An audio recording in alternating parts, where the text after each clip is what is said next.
Today we are blessed to present one of these insightful lectures entitled The Life of Lord Mahavira, The Afflictions and Rejection of the Divine Help, Part 1 of 4, on weekly Master and Disciples, given in English on June 30th, 2019 at the New Land Ashram, Taiwan, also known as Formosa.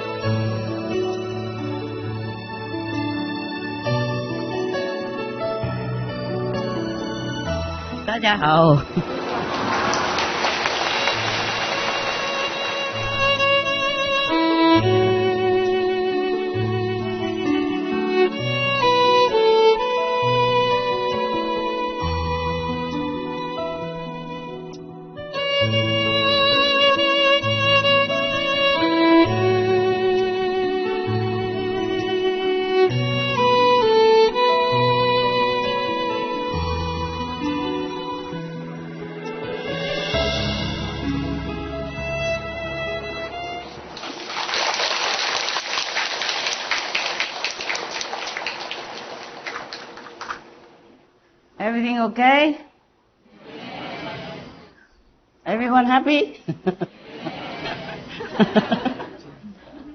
Yeah, I think you look happy. I'm also happy. Yeah.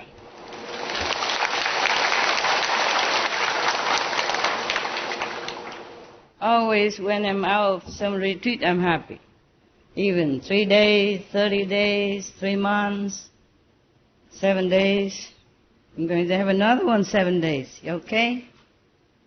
I just have to chop because I can't afford to have 1 month on stretch or 3 months on stretch. The Buddha did not have much to do. He was a lucky Buddha, yeah? I am a working Buddha, yeah. Actually, I keep telling you that we practitioners don't need a lot, right? Yes. You need less and less and less every day, correct? Yes. I need more and more and more every day. I don't know why. I think I need a hairdresser, okay? Well, I don't need a lot. I just need a hairdresser, a makeup artist, a dress, a zipper even. Help me to zip up. And to fix some dress when it's not correct. And what else? A driver, for the go-kart in case I wear high heels, it's difficult.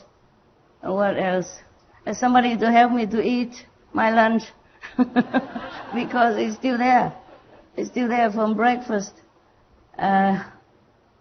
No, maybe not eat, but put it all out for me so when I see it, I can eat it quick.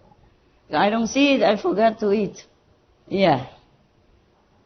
And sometimes it's wait until later on, then the food, it tastes sometimes sour. So I need a lot of things, huh? I need specialists to help me dress up.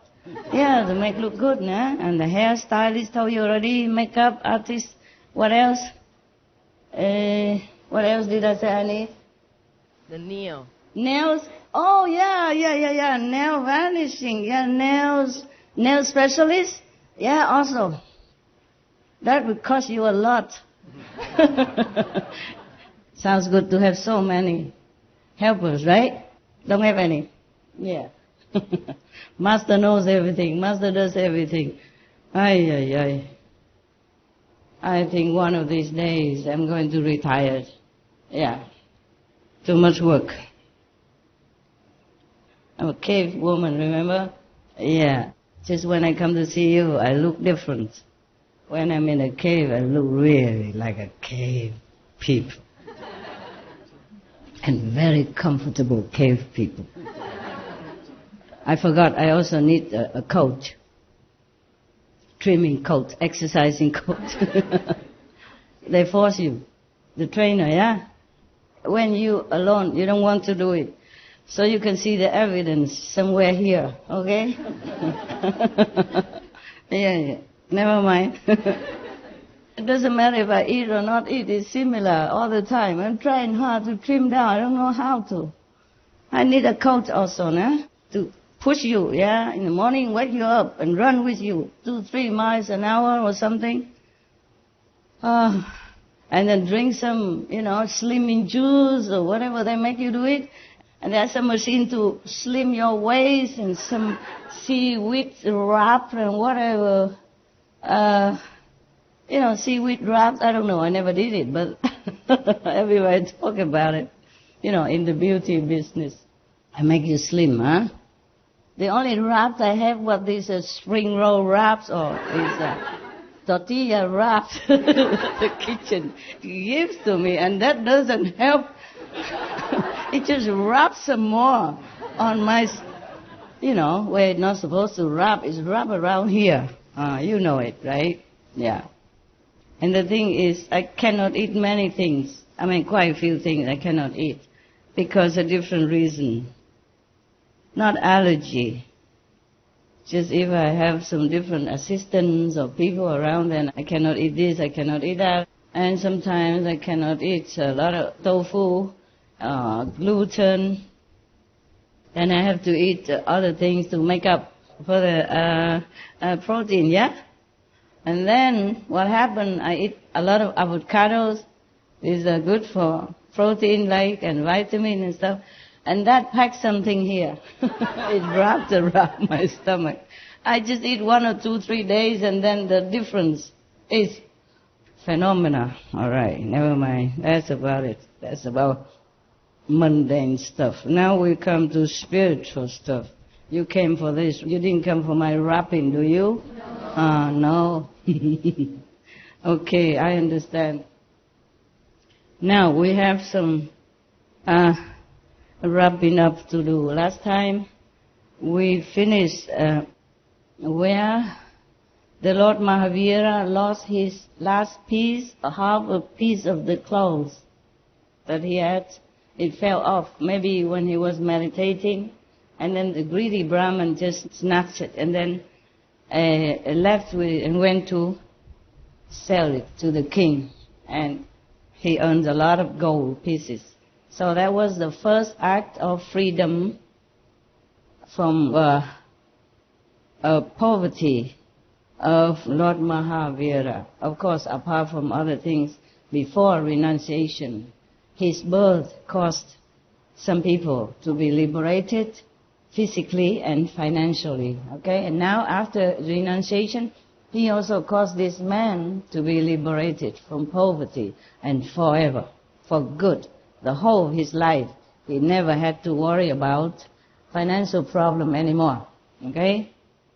So now we continue with Lord Mahavira about his practice now. Okay? Anything else he did before was just like a ceremony and stuff. Yeah? Now it's a real practice, without anything on the body. I guess somebody would come and offer him some food sometimes, or maybe clothes, I don't know. Most of the statues I saw, or the photos, picture of the statues I saw, he has nothing on him. The day after his renunciation, Mahavira, the Lord, the Swami, left Chanatkan. At sunset, he arrived near a small village called Kurmagram. Nowadays, it is called Kaman Chapra. He stopped under a tree and, standing rock still, not moving, started his meditation. He's standing to meditate, like a rock. After some time, a cowherd arrived there with his oxen. He wanted to go into the village. You know a cowherd, right? Cowboy, take care of cows. With his oxen. He wanted to go into the village to do his job of milking the cows. he approached the meditating Shraman and asked, Lord Mahavira, ascetic, please look after my oxen while I go into the village to milk cows. I will return soon. You think you renounce everything, you become a monk, and then you have nothing to do? Hey, somebody even go there and find you and make you become a cowboy, even just for a while. Just imagine. Yeah. Somebody came and begged him for something, and somebody came and asked him to take care of the cow for him. Ay, ay, ay. This world, people busy with these things. You would think if a person with a little IQ see the Shraman, the Swami standing there like a rock to meditate on the Lord, on God, he or she would try to emulate, no? Yeah, thinking about life and death and the Four Noble Truths, birth, old age, sickness, and death. They would awaken in them some kind of thinking about the ephemeral nature of our life. But no, what did they do? Ask the Swami for the last piece of whatever possession he had on his body, and even ask him to look after his cows. Was that his job? A monk supposed to be doing nothing more in the world, or this mundane job. Maybe after enlightenment or before enlightenment, whatever he knows, he should preach to people. And that's supposed to be his job. He studied the master teaching until he assimilated it, until he understood everything of the sutra and whatever holy teaching, and then he can impart it to other people who came and seek wisdom and clarification about spiritual teaching. Yeah, you should think that would be his job, right? No, even looking after cow, and what next we don't know. Okay, so without waiting for a reply, he just went away. The oxen, he just went away like that. Don't even ask, okay, the monk okay or not okay. He just left the cows and just went away. Imagine that. If you ask somebody to help you, normally you would wait until that person consent, right? Say, okay, I will help you. No. So imagine, why did the cowherd and behave like this? Anybody knows? No, huh? Okay, I pretend I know a little better. Because the monk was helpless. He was just standing there meditating. He didn't move. He probably didn't want to speak, okay, or do anything else. Of course, the cowherd also knew that the monks, they would not refuse you. Unless something harmful, they would not refuse. And besides, he saw the monk, the Mahavira monk, just standing there. So he took advantage of the helplessness of the situation, just dumped the cows there for him. Force him to have to do something. And in his mind, the cowherd thought that, of course, he will have to, move and took care of the cows for him while he is gone away. Because he was pushed into this kind of unwanted, and he cannot refuse, a situation. So he thought, okay, that's it. You got to take care of my cows. I have to go where I have important things to do, like milking the cows. Okay, so because he left like that, so the oxen, uncared for, they stray into the nearby jungle. They just walk anywhere they wanted. On his return, when the cowherd did not find his oxen, he asked, ascetic, where are my oxen? So Mahavira remained silent because he's in retreat, in meditation, and he probably took a vow of silence during this time. Mahavira remained silent. The cowherd grumbled and started looking around. He searched all around throughout the night in vain. The oxen, in the meantime, returned and lay down near Mahavira. When the exhausted cowherd returned in the morning and beheld this scene, he saw his cows laying around this ascetic.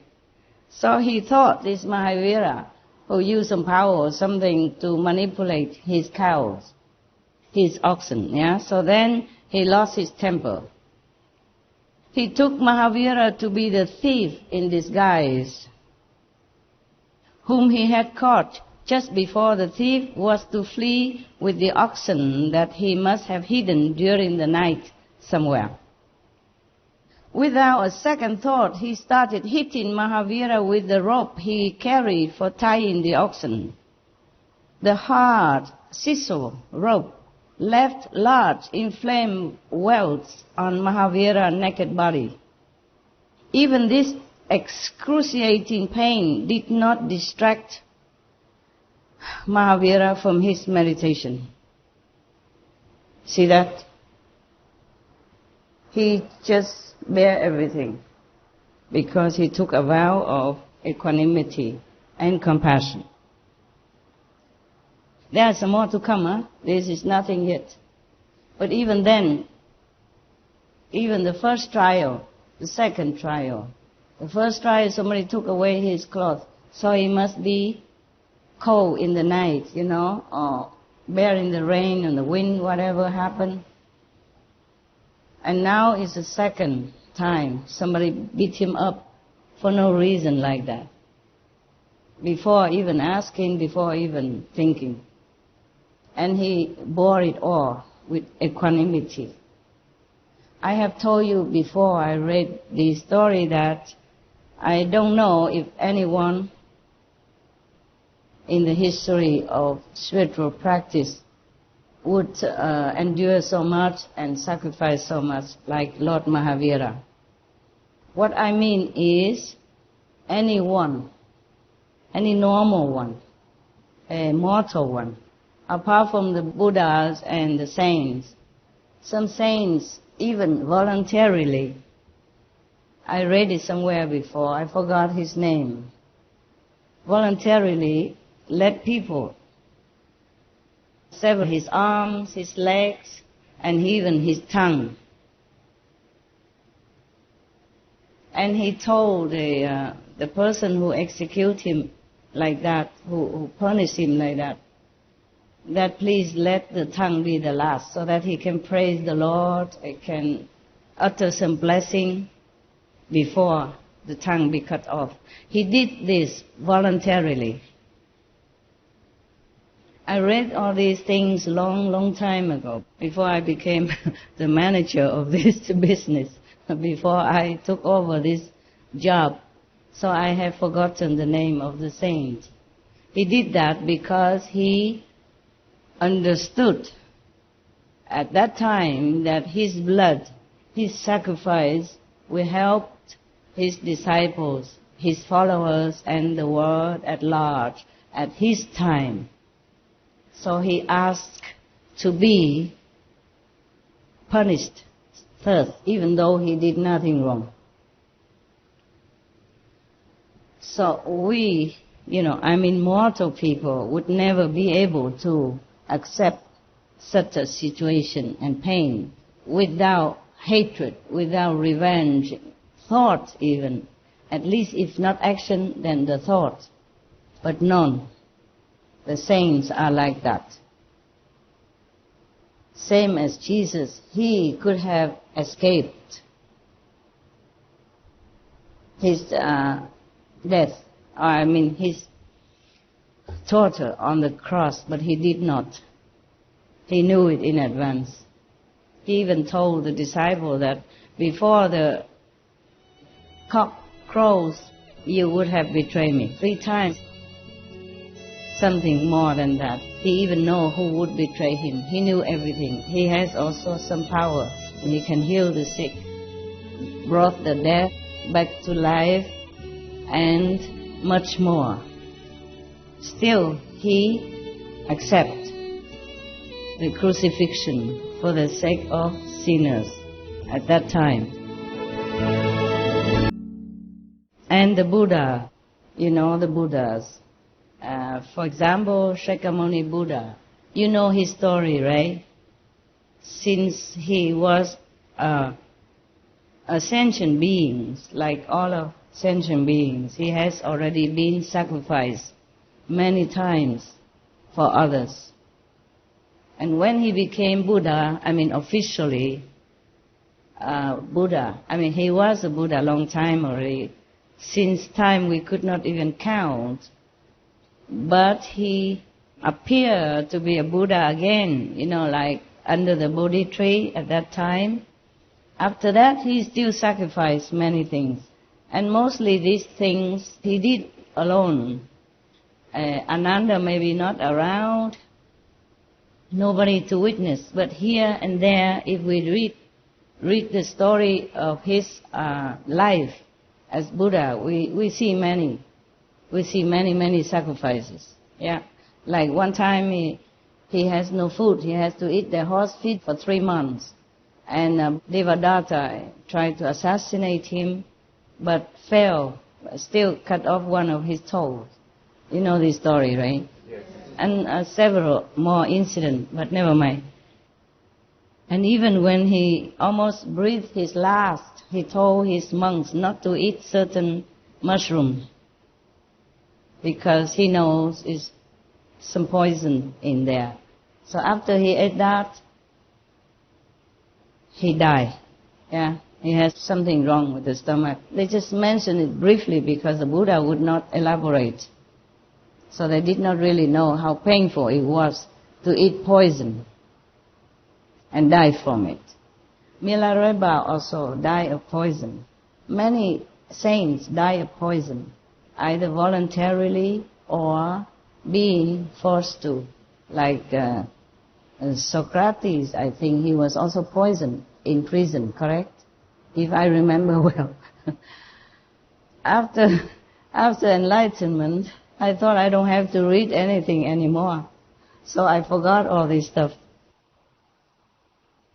I'm not well practiced in reading anymore. Only after I have you, then I begin to read some more. But those things I read long time ago, I forgot.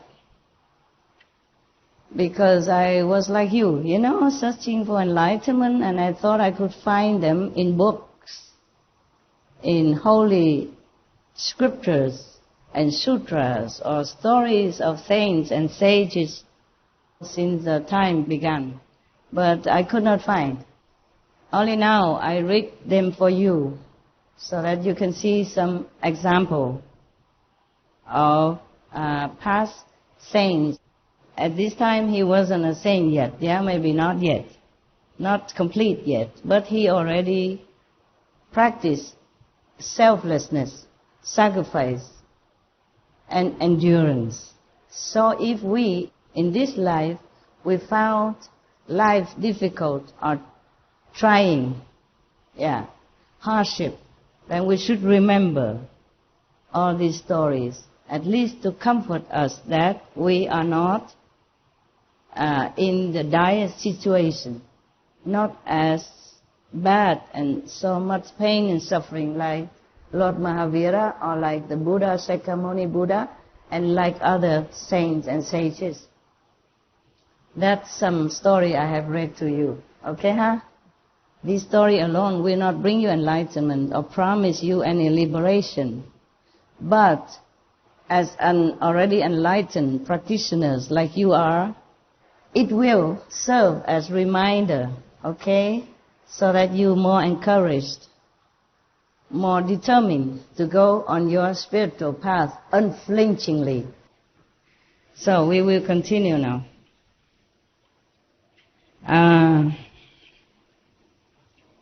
So this cowherd was beating him relentlessly.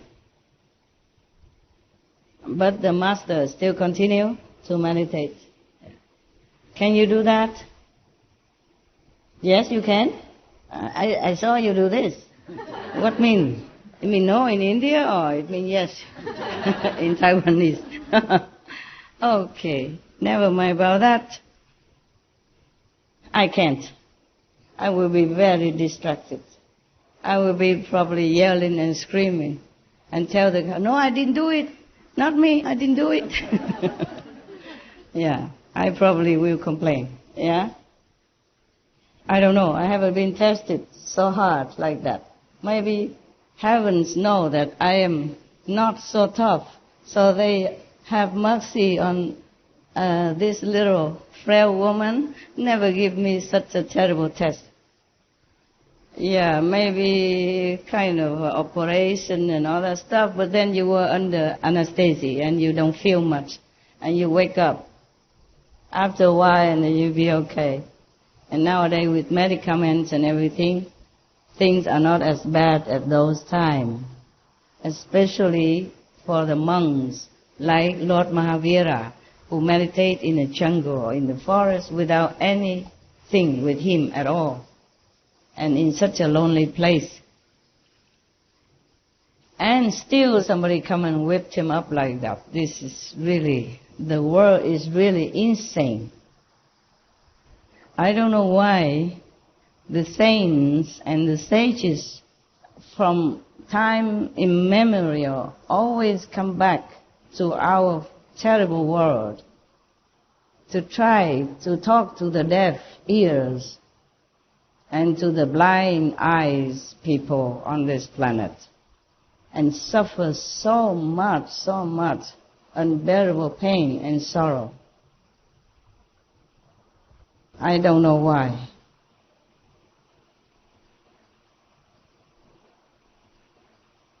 Remember my song, Talking to Stone Buddha? It's just one of a little feeling, very short and very light. Sympathy doesn't describe enough the pain and suffering of all the Buddhas and the saints have to go through in order to enlighten the dumb, deaf, and blind people of this world, the heartless beings of this world. The Buddha said that somehow we humans are to be feared even more than animals. I mean the ferocious animal. He said that the worst animals, they would just maybe kill you. Yeah, quick. They don't torture you. And they don't even, not just torture your body maybe, but even your mental, your emotion, your psyche, everything. Animals are not as cruel as humans. That's what the Buddha said. Maybe in Lotus Sutra or Surangama Sutra or maybe Lankavatara Sutra.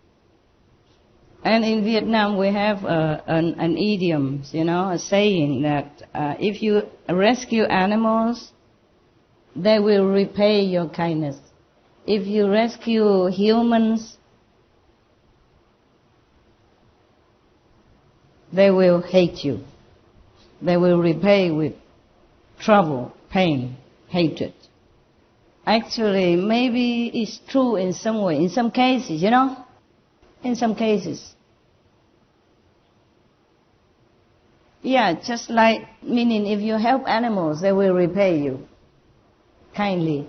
If you help human beings, they probably repay you with trouble, pain, suffering, sorrow.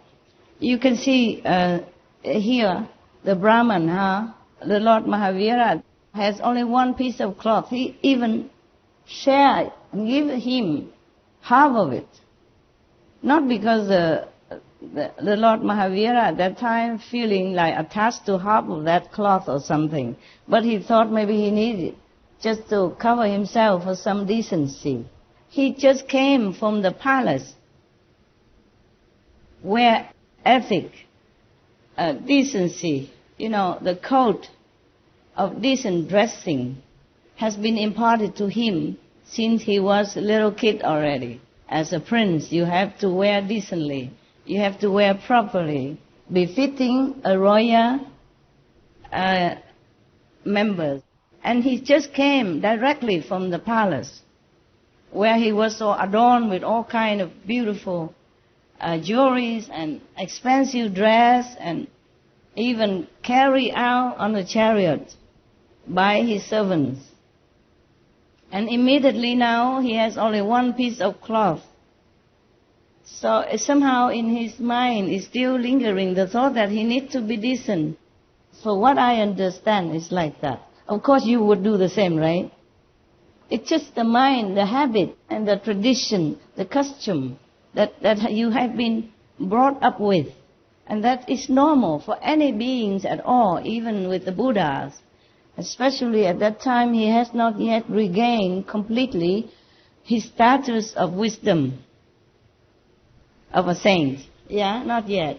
He just begun his journey to enlightenment.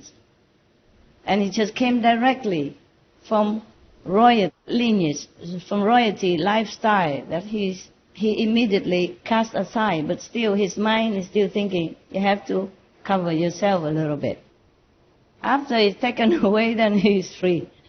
He free himself from whatever worry that he still has about decency. That's why he keep going into the jungle, huh? Yeah. A remote village when he needs maybe some food or something to sustain his body. And he already gave this Brahmin half of his clothes. And the Brahmins still follow him everywhere for 1 year long. Just wait for the opportunity to snatch the other half of his only possession for decency. There's a good example of how humans repay kindness. And you can see in our Supreme Master television, animals, they're loving, so loving to animals and to other species of animal, not even their own species, yeah? Every time I see this on SMTV, I love this so much. And I wanted to go more on retreat to help them. Understand? It's motivated me more. The same as if I see suffering, animal suffering. Humans, we can think of the way to lessen the suffering. We can have medicine, we can have neighbors to help us because we can speak. Or if we can write, we say, I'm in need of help, we can call people. But animals, they are helpless. And they have been tortured, killed, maimed, mistreated every day in our so-called civilization. This is not civilization. It's barbarous, I'm thinking. I'm not even thinking. I know it is. How can we, strong, intelligent, powerful, harassing or torturing or taking advantage of a small, weak and helpless animals, even big ones like cows or something, they're very docile, because they know they practice endurance. They have more contact with heaven than many of the humans do. That's why they endure it. They could do something, but they chose not to. Most of the time they choose not to react or to revenge. But there is one, this is one of the instances that I remember in the circus somewhere. The mother elephant finally revenged and hurt many humans around just because I think they were harassing her babies, her little elephant, to train. They use very harsh and cruel ways to train and to break the elephant, to subdue the elephants into obedience because they scare them so and they break them down. Very cruel practice. I saw that. It hurt and it bleeds and They whip them or cut them, all kind of things. And I don't know if I'm living with humans or I'm living with beasts sometimes. Some people make me think that I'm not living with humans, that I'm not living on earth, that I'm living in hell somewhere. Because even in humans' law, we only punish the bad ones, the criminals. The animals, they do nothing. There are no criminals. Why they have been subjected to such kind of, what's the nightmare, what's the imagination kind of treatment? And it's still going on nowadays on our so-called civilized planet. If I don't think about that, then I still can live. If I keep thinking about that, I just don't want to stay here anymore. I don't know if some humans or many humans are really worthy of any mercy or redemption. If I think about that, pardon my anger. I'm doing a lot more retreat nowadays whenever I can, okay? Be it 3 days, 2 days, 1 week, 5 days, 1 month, whatever I can, okay? So if you don't see me sometimes, please don't try to pull me out by praying this and that, and understand? Just let me do my job also, okay? My job is not only to teach you or entertain you, but my job is inside for other beings, okay? Not just this planet, other planet as well. You help me by meditating and wishing me success in my inner journey. And that's the best you can do. Got that? Okay? Originally, I left on Thursday. And I intended to stay until next Sunday. But I feel some pulling, so I came out. And I go back again. Okay? I go back again today or tomorrow. Actually, heaven advised me to begin my retreat for 1 week. Monday. Begin tomorrow. Yeah? But I couldn't wait. I say, why not now? I have finished some of my urgent job already. I just go.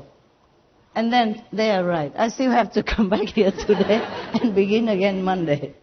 But at least I have 3 more days extra before. You see? So it's okay. I didn't lose anything. I gained. Huh? Good. That's my calendar, you know, right? My famous calendar. When I read the sutra, I talk a lot more in between. You like it anyway, huh?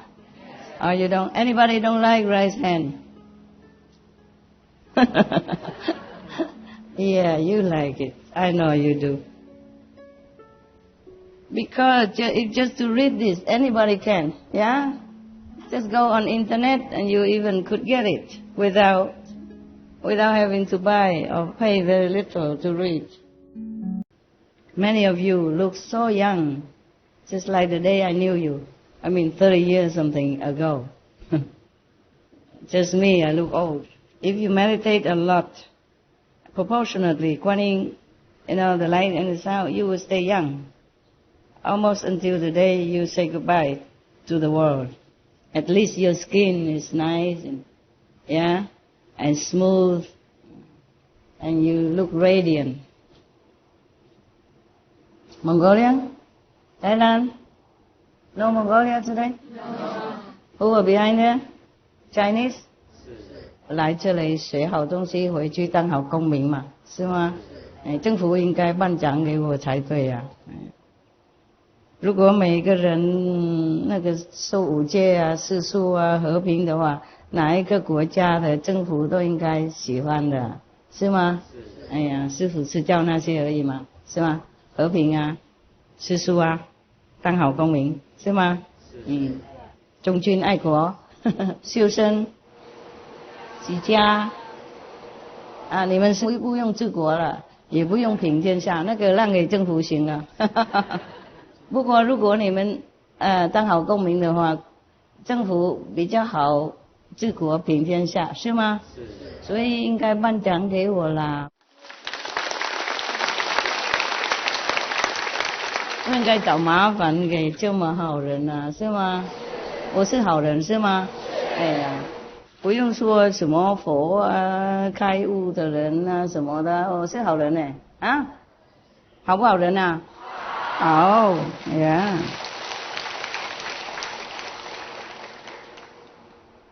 平常人家做工作的话，有人会付钱给他呢，我是付钱给自己做自己的工作。还更好，找不到吧？啊，好，继续了。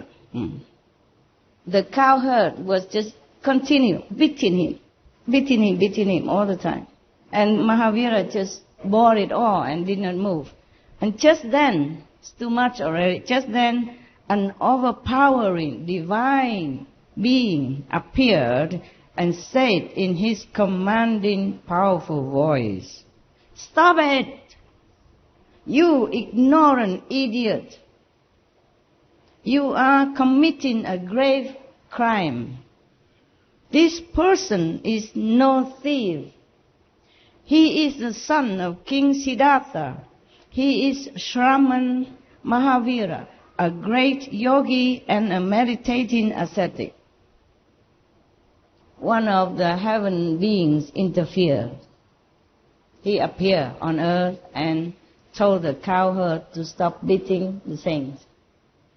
The cowherd fell prostrate at the feet of Mahavira and, repenting for his ignorance, begged his pardon.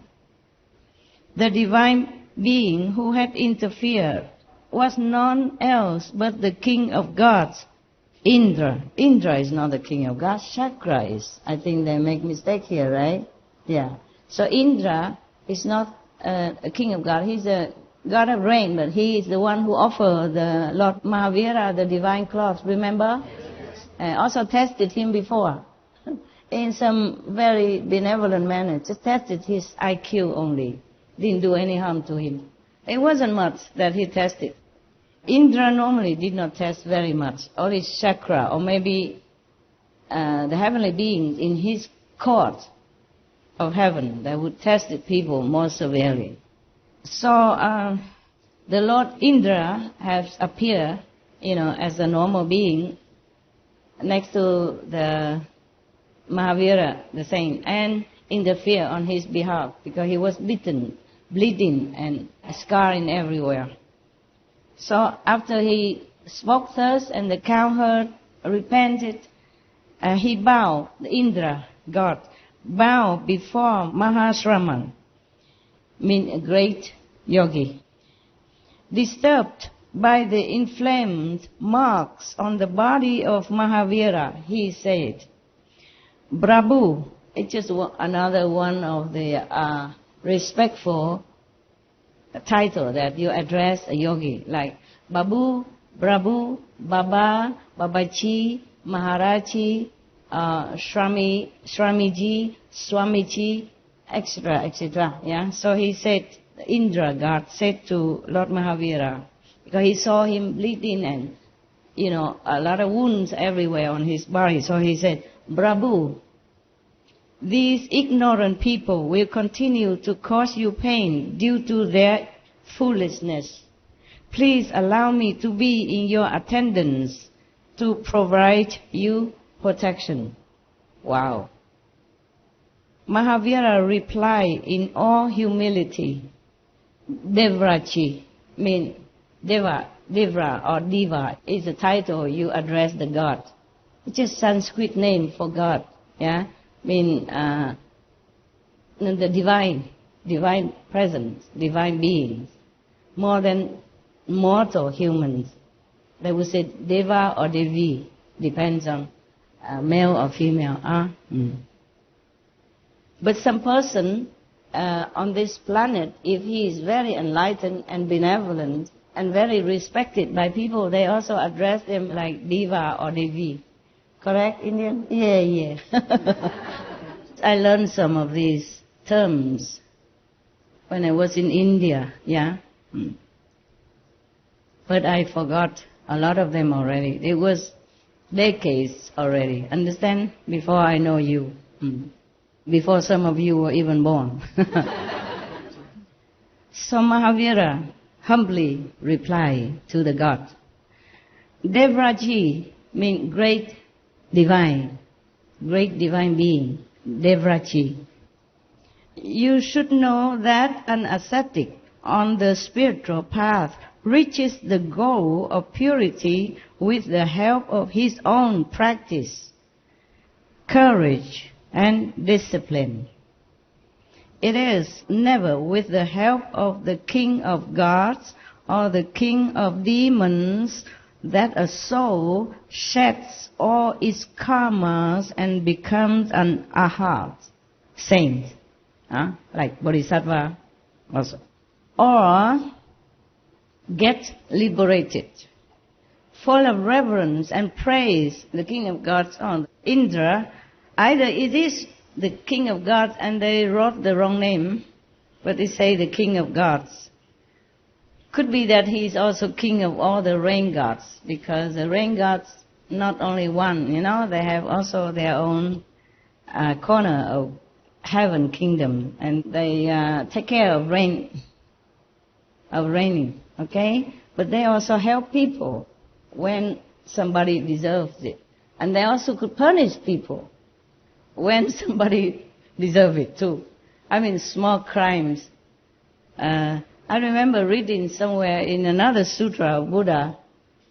I don't know how to find that sutra. I don't remember where it is. I just remember the story, okay? So I tell you, because I will not be able to find it, to read it to you. In one of the Buddha's story, there was one person. He is very, very stingy. The most miserly person that you could imagine. He has a lot of money, and he has a lot of possessions, good house, and all kind of things. He doesn't treat his relatives and friends well at all. He saves everything he has.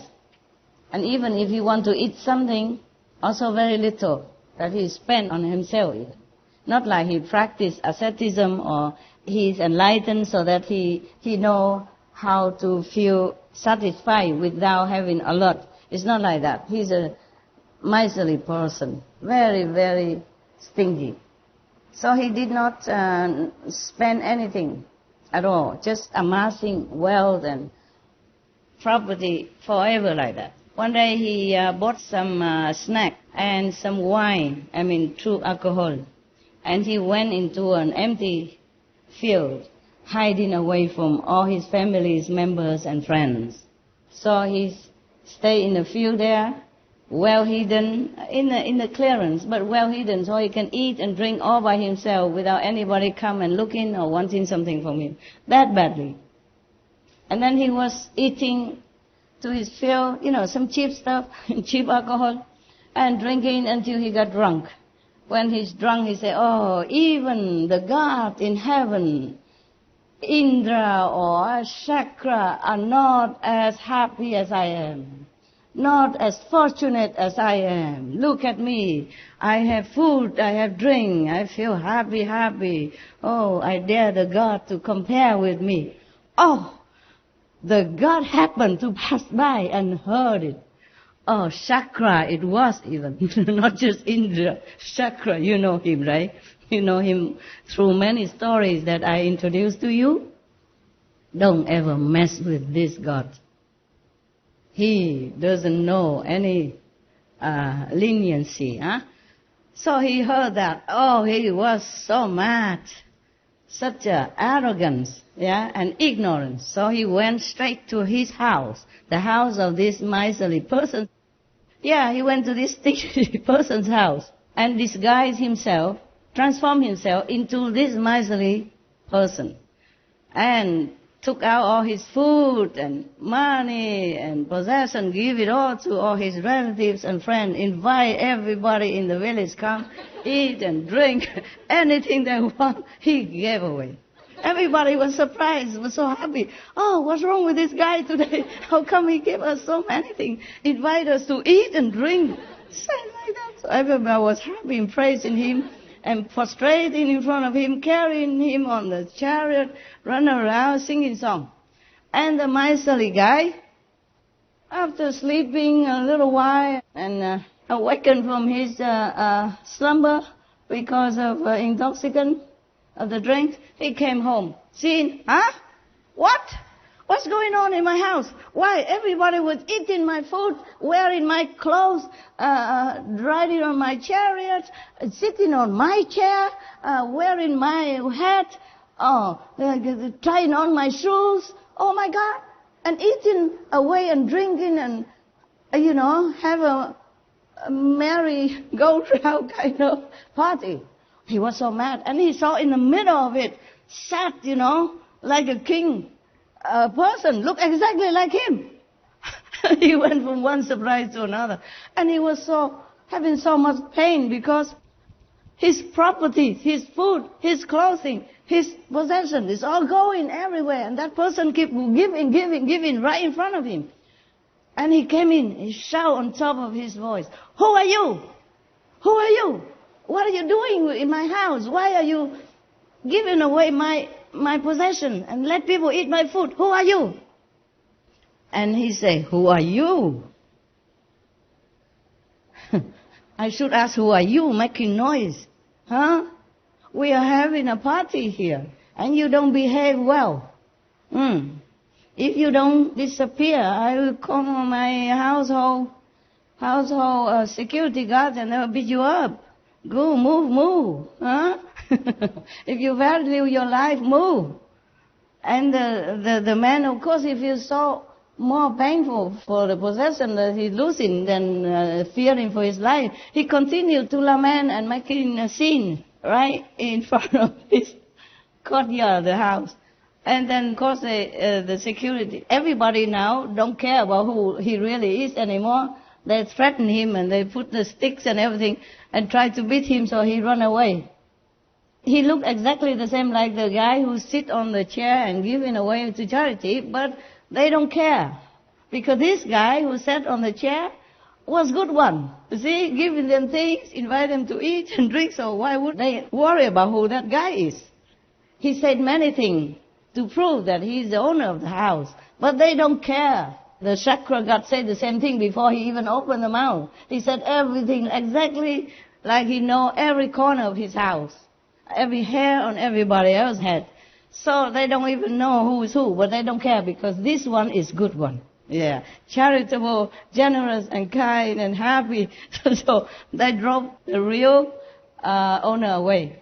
So he was crying, not because of the beating, but because of the pain that he's losing all his property and food and all things that he accumulated all his life, with all love and passion. So he ran to the Buddha. Everybody else ran behind him, including the god Sakra. They also walked with him, like just going, chasing him out. And the Buddha nearby, so they went to the Buddha.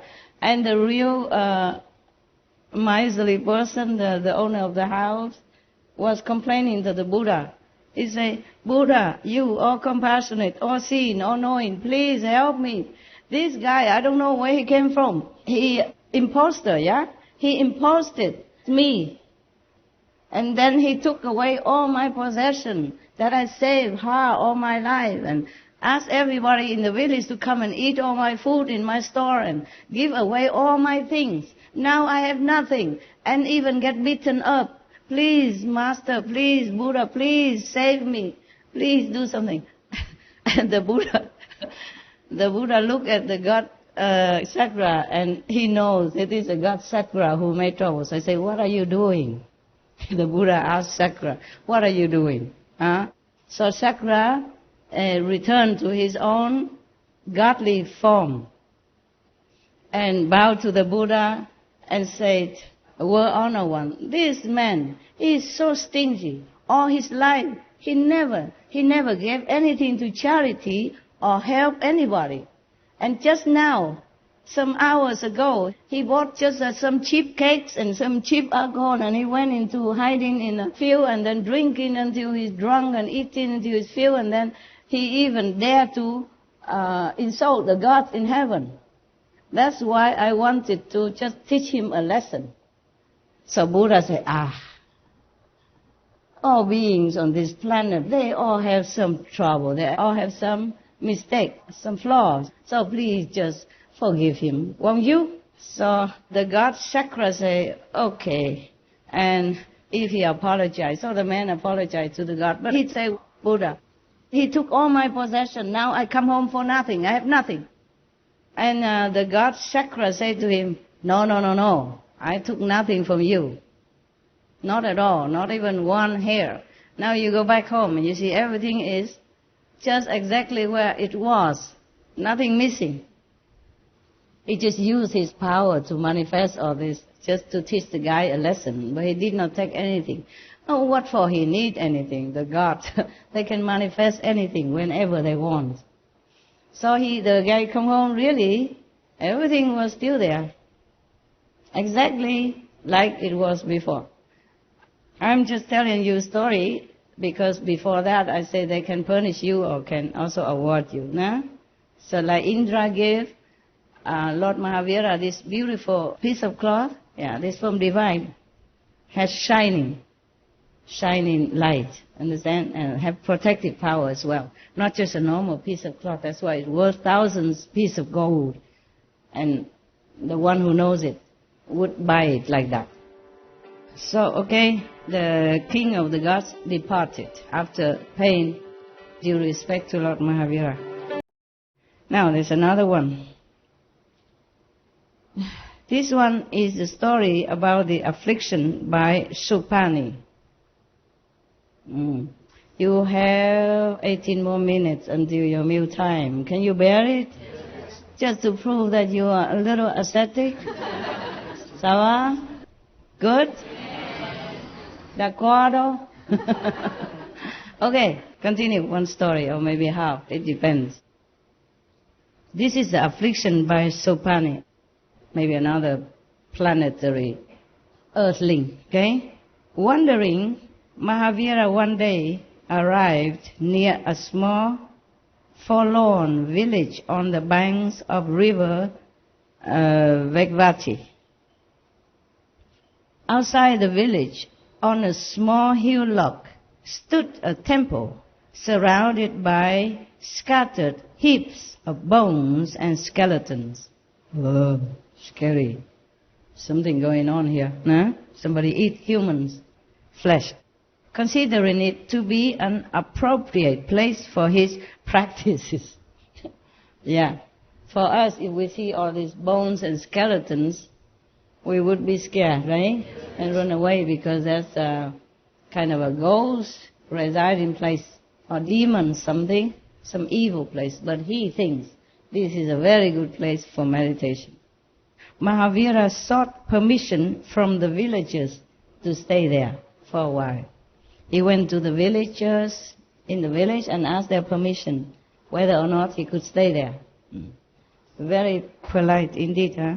The villagers informed him that this forlorn village was once a prosperous town.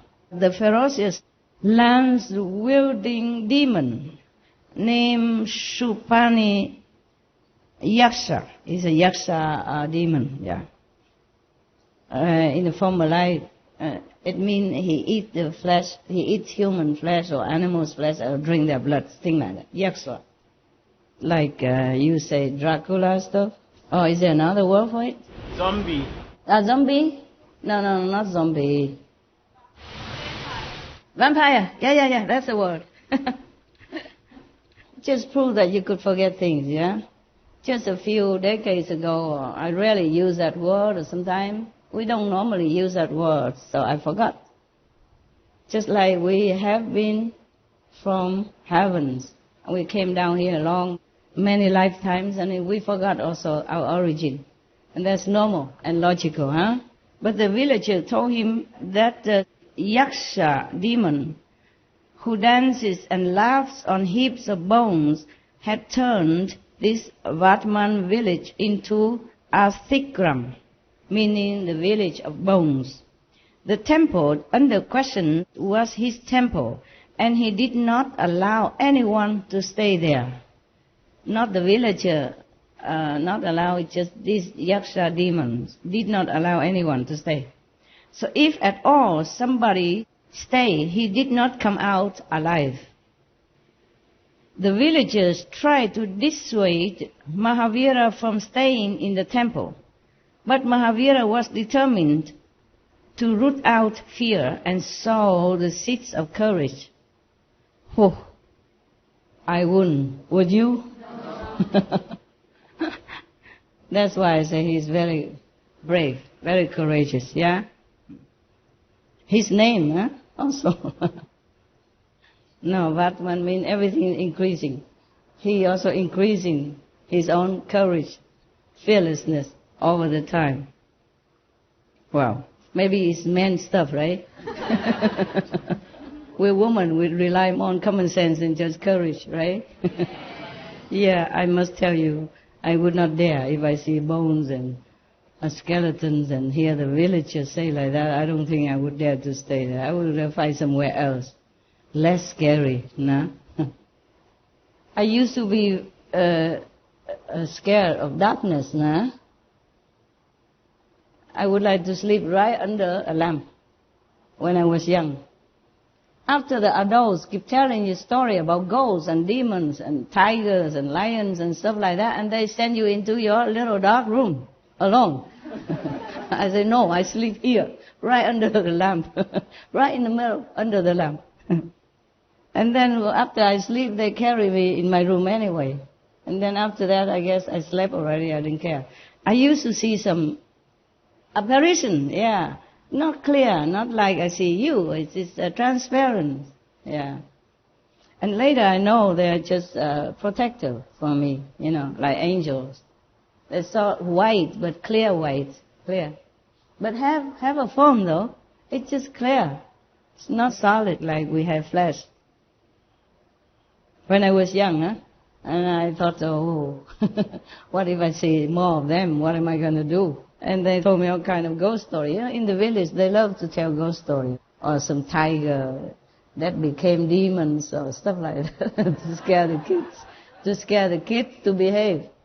And they say, oh, if you do this, do that, then the demon tiger will come, you know. And you know what happened, just like in the story. Or the ghost from the cemetery, you know, like in the story, who come visit you. Then all the kids behave. That's what they think. They just scare them only. They behave still the same. Kids are kids. They forget quickly, right? Yes. So he insisted. And by evening, he was standing at a spot within the temple, completely lost in his meditation. When darkness descended, the air was filled with airy sounds. Sopani, the demon with a lance, appeared in the courtyard and started emitting fearful trumpeting noise. He was surprised to see a human being standing fearlessly in meditation. He produced thunderous roar that shook the thick walls of the temple. But the ascetic still did not move, did not react, nor did he show any horrifying outward reaction. He don't care, he just standing there meditating. He didn't show anything. Not moving, not afraid. Not showing any appearance of fear. So a mad elephant appeared. I think the demon manifested an elephant. So an elephant, a mad one, crazy elephant appeared and goaded, oh God, Mahavira with its pointed tusk. Terrible. It lifted him in his trunk and tossed aground. When this had no effect on Mahavira, a horrible ghost appeared and attacked Mahavira with its large canines and claws, teeth, fangs and claws. Next appeared a black serpent that attacked Mahavira with its large venomous fangs and toxic breath. Finally, he caused extreme pain in the 7 delicate spots within Mahavira's body, like the eyes, the ears, nose, head, teeth, nails, and the back. That's why I told you, I don't know if anyone could undergo such asceticism and sacrifice like Lord Mahavira did. Now you understand, yeah? Yes. This is not the end yet, okay? I'm warning you. So Mahavira had an endless capacity to tolerate pain.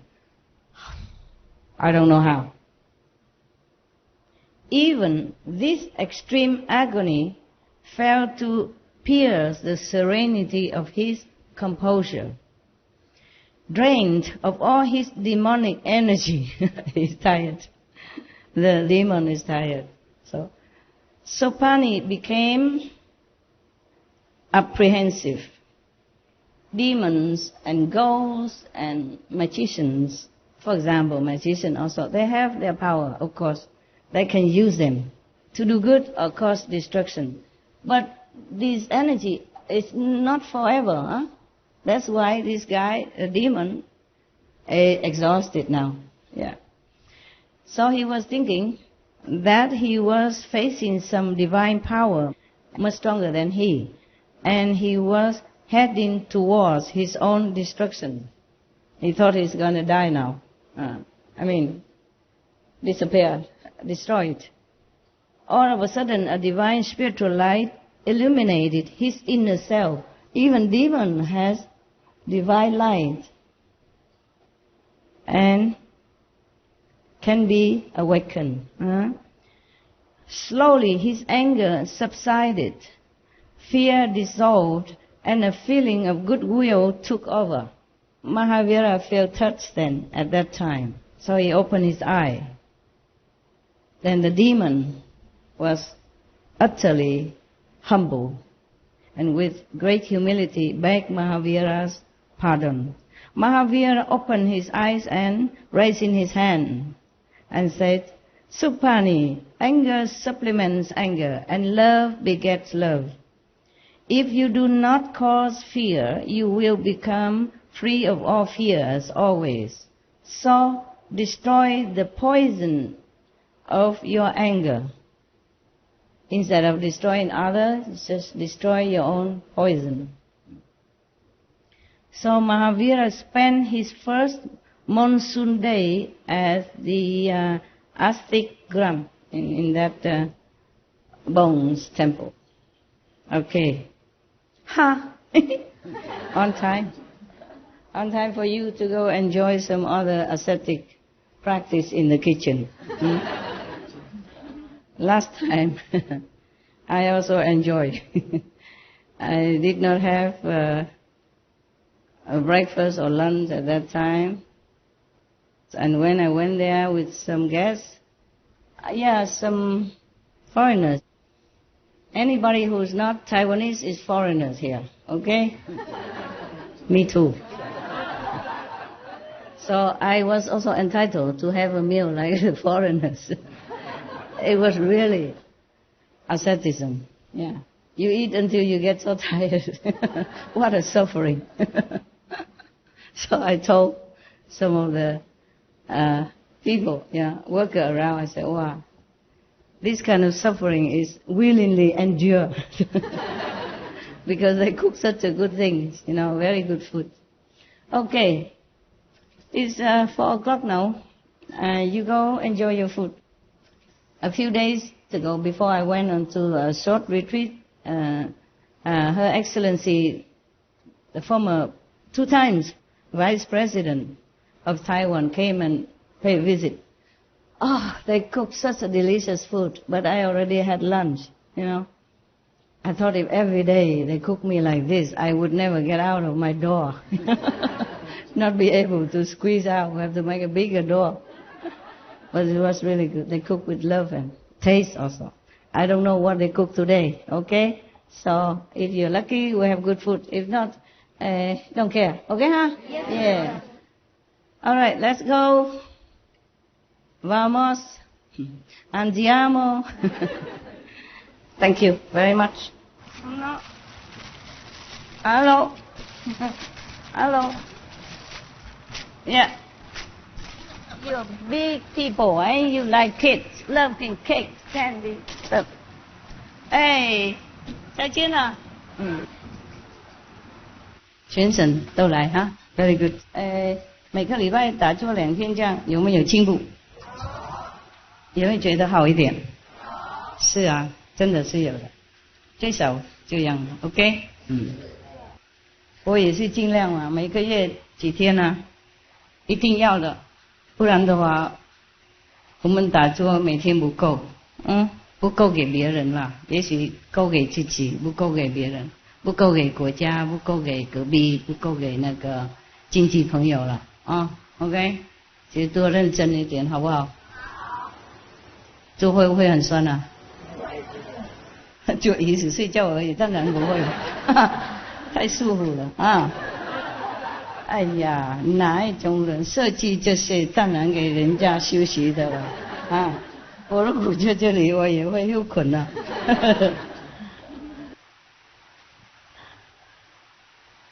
这样子说修行吗？啊，就比椅子有靠背啊，是啊，然后还有那个什么茶席，哇，还有那个。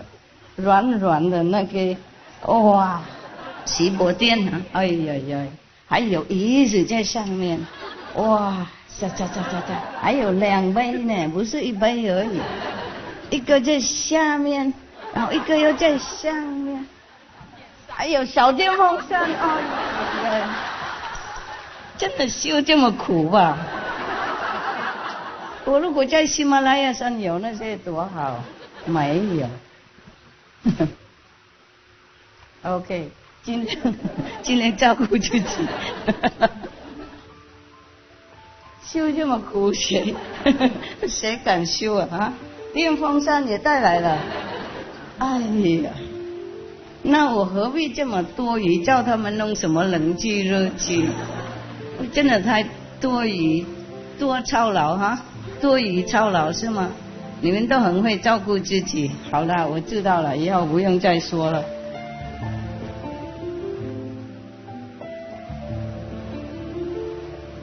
男孩子是这样吗？男孩子也有电风扇吗？夏天你们不要后面靠背那么多，会更热，懂了？后面有空气比较好，下面有空气也比较好。哎 ，Thank you， 谢谢啦，去，加蹦啊。